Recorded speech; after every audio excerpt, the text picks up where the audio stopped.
Blanche-Neige et les 7 nains. Il était une fois une gentille reine qui se désolait de ne pas avoir d'enfant. Un jour, elle parvint finalement à mettre au monde une petite fille, blanche comme la neige, qu'elle appela par conséquent Blanche-Neige. Malheureusement, la reine disparut peu après. Le roi se remaria alors avec une femme méchante et jalouse de Blanche-Neige. Chaque jour, la nouvelle reine demandait à son miroir magique qui était la plus belle femme du royaume, et chaque jour, le miroir, qui ne mentait jamais, lui répétait qu'elle était véritablement la plus belle. Mais un matin, le miroir affirma que Blanche-Neige, qui était pourtant encore une enfant, était devenue la plus belle du royaume. La reine, en colère, demanda alors à un chasseur d'aller tuer la princesse Blanche-Neige. Le chasseur emmena la petite fille dans la forêt, mais devant tant de beauté et de gentillesse, il décida de la laisser s'enfuir dans les bois. Marchant seule, Blanche-Neige aperçut dans une clairière une petite maison où elle entra pour manger et se reposer. À l'intérieur, elle découvrit une petite table avec 7 assiettes, 7 cuillères et au fond de la pièce, 7 lits, tous alignés. C'était en fait la demeure de 7 nains qui, en apprenant son histoire, acceptèrent de la cacher et de la loger en échange de quelques tâches ménagères.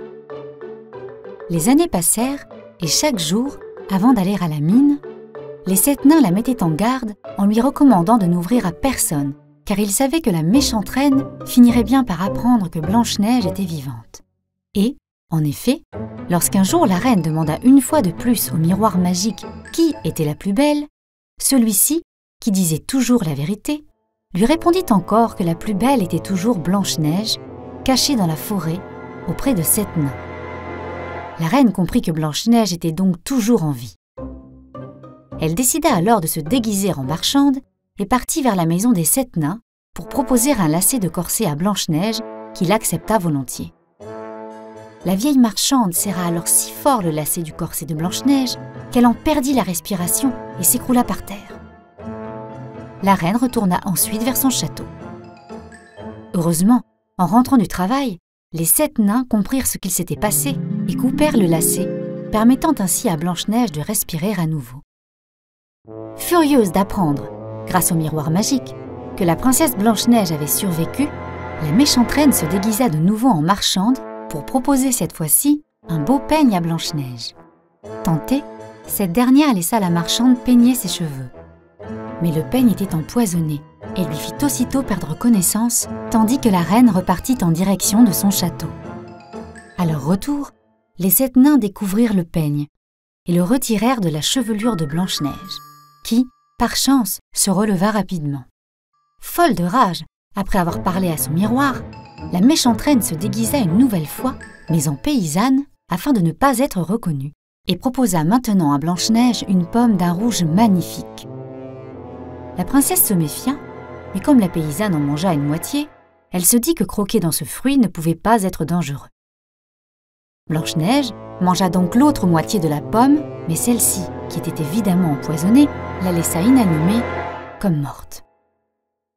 Les nains ne purent cette fois rien faire pour leur protéger. Et lorsque la reine demanda au miroir qui était la plus belle du royaume, celui-ci lui répondit enfin que c'était elle. Les 7 nains préparèrent alors un cercueil en verre pour la princesse Blanche-Neige, qui semblait simplement endormie. Ils le déposèrent sur une colline afin que tous les animaux puissent venir l'admirer. Chaque jour, ils veillaient sur le cercueil, jusqu'à ce qu'un prince, qui chevauchait sur le domaine, aperçut la belle endormie. Il en tomba immédiatement amoureux et décida d'emporter le cercueil avec lui. Mais sur la route, le convoi trébucha sur une grosse racine, ce qui fit sortir la pomme de la bouche de Blanche-Neige, qui se réveilla instantanément. Le prince demanda alors à Blanche-Neige si elle voulait bien l'épouser, et celle-ci accepta avec joie. Le roi, apprenant toutes les aventures de sa fille, décida de chasser la méchante reine très loin du royaume et de briser le miroir. Blanche-Neige, le prince, le roi et les 7 nains vécurent alors heureux éternellement.